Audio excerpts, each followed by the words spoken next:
কারো বাসায় প্রবেশের অনুমতি লাভের জন্য দাঁড়ানোর হুকুম কি?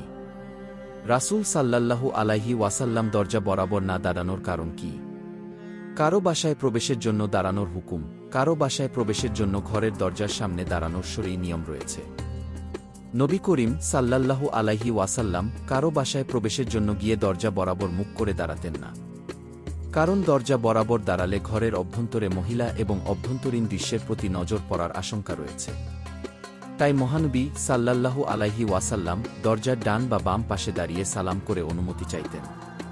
তবে ঘরের দরজায় যদি পর্দা ঝুলানো থাকে কিংবা দরজা বন্ধ থাকে তাহলে ঘরের দরজার দিকে মুখ করে দাঁড়ানোতে কোনো অসুবিধা নেই। উপরিউক্ত আলোচনা থেকে বোঝা গেল যে কারো বাসায় প্রবেশের জন্য দাঁড়ানোর নিয়ম নিম্নরূপ: ১. সর্বপ্রথম সালাম দেয়া। ২. দরজা খোলা থাকলে কিংবা পর্দা ঝুলানো থাকলে দরজা বরাবর মুখ করে না দাঁড়ানো।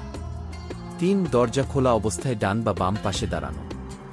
৪. দরজা বন্ধ কিংবা পর্দা ঝুলানো থাকলে মুখ করে দাঁড়ানো নিষেধ নয়। দরজা বরাবর না দাঁড়ানোর কারণ: মহানবী সাল্লাল্লাহু আলাইহি ওয়াসাল্লাম কারো বাড়িতে গিয়ে দরজা বরাবর মুখ করে দাঁড়াতেন না। কেননা ইসলামের প্রাথমিক যুগে ঘরের দরজায় পর্দা ঝুলানোর প্রথা ছিল না।